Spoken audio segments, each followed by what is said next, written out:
What's going on, guys? Welcome to the video, and today I'll be doing the UFC 284 Perth Australia main card fight breakdowns and predictions. And honestly, I can't wait. This is one of my most anticipated pay-per-views in a long while.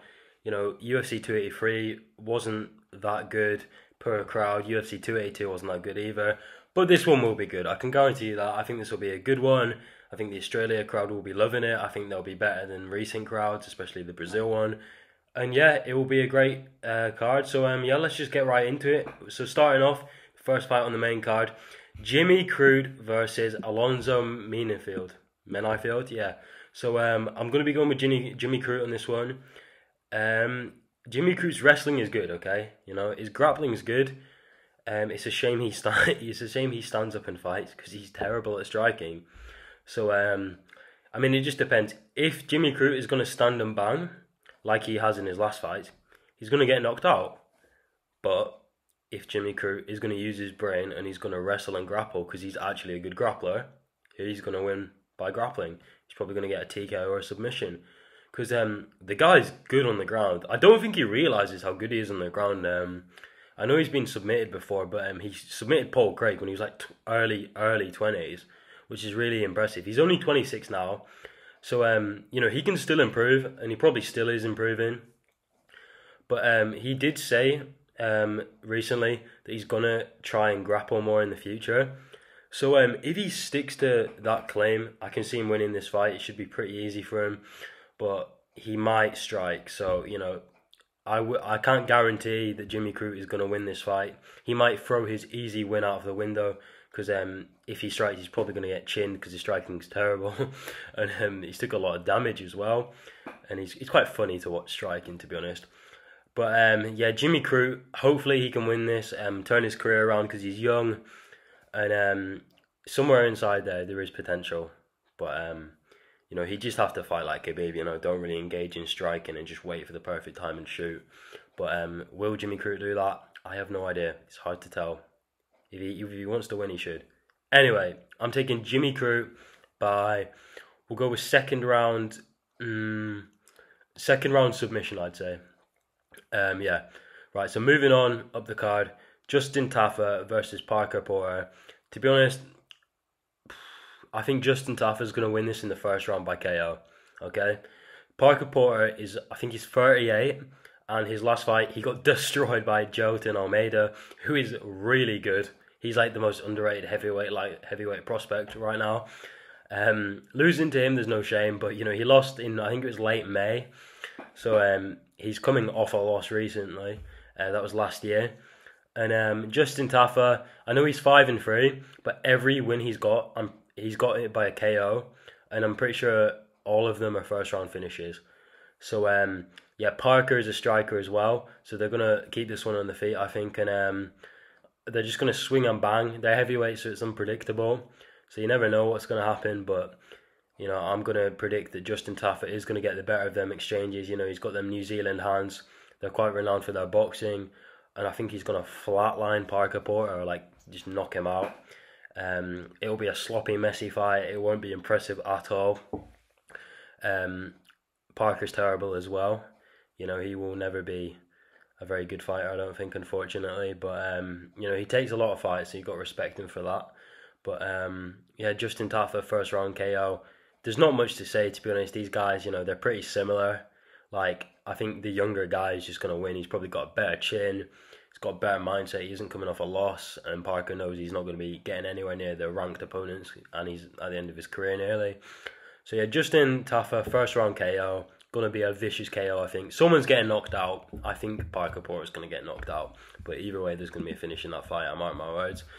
Moving on up the card, Jack Della Maddalena versus Randy Brown. And can I just say, I love Jack Della Maddalena. He is so fun to watch. His boxing is insane, honestly. He's like, his boxing is really, really high level. He looks like an actual boxer, you know? Like if a boxer went to UFC and they just didn't get their legs chewed up. So that's good. Yeah, Randy Brown's good. But his fight IQ is kind of weird. You know, he makes a lot of stupid decisions. And his boxing isn't that good. He uses more kicks and stuff. And He leaves his head wide open. He pulls out of exchanges, kind of like Cyril Gane, but worse, because at least Cyril Gane's got better movement and stuff. Randy Brown's also taunts in his fights. So Jack Della Maddalena, he does have a 5-inch or so reach disadvantage, but I think he's gonna get the KO still. This will be done in 2 rounds definitely, and yeah, I think as long as Maddalena walks forward, just puts pressure on Randy Brown, push him up against the cage because he loves to move backwards. Randy does, and yeah, he should just find a knockout. You know, he's got heavy hands, he's got way better boxing, good chin. Randy Brown's chin's kind of bad. I saw in his last fight he kind of got clipped and it wobbled him a bit, which was worrying. But yeah, Randy Brown fights so strangely. He's gonna make a mistake, I think. He taunts and stuff, like I said. That could be a weak point for him. He's probably gonna taunt and get clipped by a massive strike. He's not as good as boxing either, and his wrestling's not that good either. I know Jack Della Maddalena obviously isn't a wrestler, but I don't think there's going to be a problem for him in this fight. Randy Brown, however, could weight bully him. Randy Brown, I'm pretty sure he fought last at middleweight, but he is a huge welterweight. I don't know how he makes weight. He's like 6'3", I think. He's way too big for the division. He's a massive weight bully. So, I mean, I guess his path to victory, if the striking's not going his way, which I don't think it will, is just wet blanket and lay on top of Jack. Because it will probably work, to be honest, because he's so much bigger than him. Because Jack Della Maddalena is like your average size welterweight. But, yeah, if that doesn't happen, probably won't. You know, I think 60% chance Jack Della Maddalena is going to be able to assert his game plan. I think we're going to see Jack Della Maddalena walk him down, hurt him, you know, damage him a lot, go for body shots as well. He's got good body shots on Randy, and make him bring his hands down. But to be honest, he doesn't really need to, because his hands are always down anyway, because Randy Brown's got terrible boxing and he's got a massive ego. And he's probably going to get, I think Jack Della Maddalena is going to get the second round knockout, yeah. Or this could be a first round KO. It's going to be within 2. Obviously, I really want Jack Della Maddalena to win. He's a huge prospect and he's really promising for the welterweight division. Be nice if we saw that he's got good wrestling too, because obviously he's more boxing, just so we know that he can manage with guys like Gilbert Burns if he moves up later on. And then he can continue to knock people out on the feet, because I think his striking's really, really high level. So yeah, second round knockout. Could be a first round knockout though. But my prediction is second round TKO, Jack Della Maddalena winning in his home nation, which would be nice to see. Moving on up the card, the co-main event for the interim title, Yair Rodriguez versus Josh Emmett. I'm going to be going with Yair Rodriguez in this fight. And why? Well, you have to look at the last few fights, right? Yair Rodriguez has just come off a win against Brian Ortega, and I know Brian lost to an injury, but Yair was winning the fight, and he kind of put him in the position to injure him. So he technically got a TKO. You can look at it that way as well. You know, like Brian Ortega didn't just walk forward and like move his arm and pull it, his shoulder, sorry. He was like grappling with him, and then put him at an awkward angle, and then it popped out. So yeah, he kind of won that fight by his own merit, so credit to him. Josh Emmett, he didn't really win his last fight, okay? He lost to Calvin Kattar. Yeah, he kind of got pieced up. It was a bit of a robbery, to be honest. And he's old, he's short, and I'm pretty sure he has the reach disadvantage in this. I'd assume he does. And yeah, Rodriguez is good. He's got good striking. I know Josh Emmett, he's kind of a wrestler, but he uses his hands more now. Josh is probably going to try and turn this into a WrestleFest to win some of the last few rounds. But yeah, his grappling is decent, you know. And Josh Emmett doesn't throw kicks at all. I think he throws, I don't know if he throws leg kicks, but he doesn't throw any head kicks. There's no threat for that for Yair, but Yair does. He's got a good kicking game. His striking's good. He's the best striker. He's a bigger guy for the division. I know Josh Emmett's like, you know, he's pretty broad and like scrawny. Not scrawny, sorry, just broad. But yeah, I don't think he's going to win this fight. He's old. I think he's going to have the speed disadvantage in this fight. And Yair should just throw straight shots, take advantage of the reach advantage, and chew at Josh Emmett's legs. He's got really short legs, and his footwork isn't that good. He kind of just bounces up and down in the same place. And yeah, I don't think Josh Emmett's going to be ready for this. This is a big upgrade over Calvin Kattar, you know. Calvin's a little bit more one-dimensional. He's just a boxer, and he doesn't really have finishing power. and he's had a bad career recently. So, and this is a big upgrade and fighter in his opponent. You know, he's going to find this a lot more difficult, I think, and he didn't even beat Calvin, in my opinion. So, yeah, we're going to be taking Yair Rodriguez. Do I see a finish? In a 5-rounder, there's a bigger chance, I think, but still probably not, to be honest. Emmett can go 5 rounds, but he does tire. It's not appalling, but he does tire. But I think Yair's going to win this one. So I'm going to be taking Yair Rodriguez by decision. I think he'll win 4, and Josh Emmett will win 1. We'll say that, or it could be 3-2. But yeah, I've got Yair Rodriguez. I don't think there'll be a finish in this fight, but there is a possibility. But Emmett's chin's decent, so I think it should see him through. And I don't think Yair Rodriguez will get finished, but you never know. Josh Emmett's got power, to be fair. Anyway, moving up the card, we've got the main event. I can't wait. This is one of my most anticipated fights of the year. Well, you know, I know it's the start, but Islam Makachev versus Alexander the Great Volkanovski. And thank God this fight's being made. When Volkanovski came into the octagon, I was really excited. I'm glad they both agreed to this fight because there's a lot on the line. And yeah, whoever wins, I think this will be a great fight. Unfortunately, I hate to say it because I'm a huge Alex fan. I think Islam's probably going to win this, to be honest. I think he's going to win this by submission. He's just so, and my main reason is he's just so much bigger. And I know Volkanovski, he says, oh yeah, well, I used to be a rugby player, I used to be 210 pounds, so I'm used to dealing with big guys.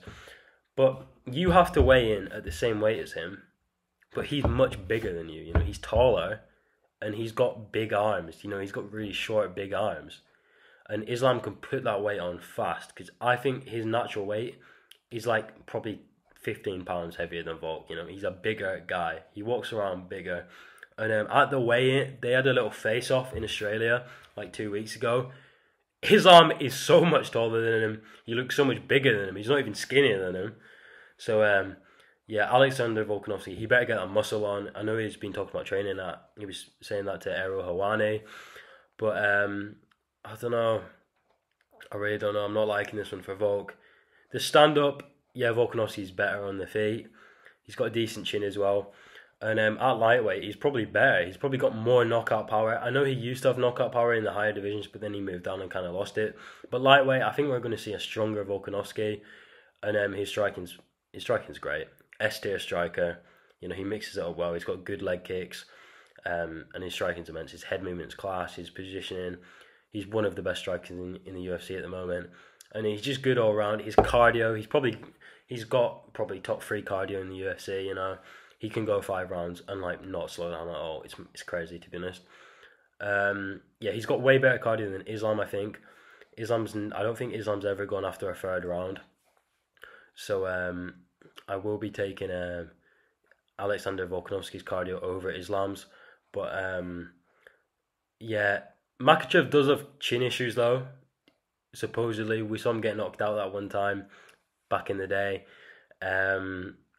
Is that just a bad chin, or is it just like a knockout he didn't expect? You know, a punch he didn't expect that just caught him lucky. I don't know, but if someone's gonna land, it's Volkanovski. He's short as well. I think the shortness might actually benefit Volkanovski because he's got short legs, which means he can kind of get up from underneath. Because he is going to get taken down in this fight.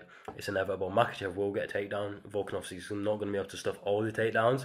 He might stuff a few, but I don't think he'll stop them all. The question is, will Alexander Volkanovski get up? Yeah, I think he will. I think he'll get up. I think he'll get up about 2 or 3 times. And then he won't get up, I think. And then when he doesn't get up, I think we're going to see a submission. So yeah, I think this fight, as long as it's standing, Alexander Volkanovski is going to be winning. But as soon as it goes to the ground, he's going to be in trouble. Yeah, I don't know how he basically has to keep it standing or he's going to lose. And he won't be able to keep it standing for the entire fight. He needs to get up, and I know he knows that. He's going to be getting up. He's going to be trying to get up all the time. But the problem is when he gets up against such a high-level grappler like Islam, especially with such strength, he's giving up positions to get subbed, you know. He might accidentally give up the back. He might give up top mount, you know. If a scramble goes wrong, he might. especially against Islam, he's got amazing scrambles and he can counter them really well. So yeah, you got to be careful. But Islam does give his neck up on takedowns, so you got to look out for that, you know. He just kind of puts his neck there. He doesn't even care. And Alexander Volkanovski, he's pretty strong, I think. So could threaten the guillotine. You never know. There could be a surprise guillotine finish from like a arrogant Makachev takedown where he thinks, oh, it doesn't matter. No one's submitting me. You know, I'm the best grappler. But that probably won't happen, to be honest. Makachev's really strong, so he probably would just be able to muscle his way out of it. But you never know. But yeah, I think Alexander Volkanovski's going to start well on the feet. Going to get taken down. Going to get up, do well on the feet some more. And then eventually, I think Islam's going to press him up against his face. He's got a good clinch game. He's going to knee him. Volk is short. This is going to be a disadvantage. He's going to threaten knees to the head, which is going to be hard for Volk to escape. And then he's going to find a trip or a takedown of some sort. Probably his trips are insane, to be honest. He's got really good trips. Trip him down. And then eventually, after like 4 takedowns, I don't think Volkanovski's going to be able to get up anymore. I think Makachev's going to learn how he grapples and probably get into top mount, do some big ground and pound, and Volkanovski's going to try and get up. I don't think he's going to get TKO'd. He's going to try and get up and give up a submission of some sorts. And I think we're going to be looking at another arm triangle finish, to be honest. I don't think he's going to give up his back and give a rear naked. I think it's easier for Makachev. He knows the arm triangle is probably going to be there at some point. And he's got an insane squeeze. And people saying, oh yeah, but, you know, Volkanovski can escape submissions. You know, we've seen it against Ortega. Yeah, but you got into that danger zone with Ortega. Look how much smaller and worse at grappling he is than Makachev. They're on completely different levels. He's way smaller and his wrestling is nowhere near as good. So the fact that that happened to you when you're against Ortega twice worries me, you know? And also, when it comes to takedown defense, Volkanovski got taken down by Chad Mendes. And that is worrying. So that is my supporting theory on why he can't keep this fight standing. And he knows it himself. He kind of has said he's going to get taken down. He's practicing positions. So yeah, Volkanovski's not going to stuff the takedowns because he's getting taken down by people like Chad Mendes. I know it was 5 years ago, but that's a really bad takedown to have. He's so much smaller than Makachev. Like, I think there's like a 40-pound natural weight difference there. But yeah, I'm going to be taking Islam Makachev by maybe 3rd or 4th round submission. Arm triangle, 3rd round submission. I think that's going to be my pick. Unfortunately, I really want to see Volk win. If he wins this, he could be looking at GOAT status. But yeah, those are my predictions for the main card for UFC 284 Perth, guys. Thank you for watching. Leave a like, comment, subscribe. Let me know your predictions in the comments. And watch my other videos. I'll put a link to them here. And thank you guys for watching. And I'll see you guys in the next video. See ya.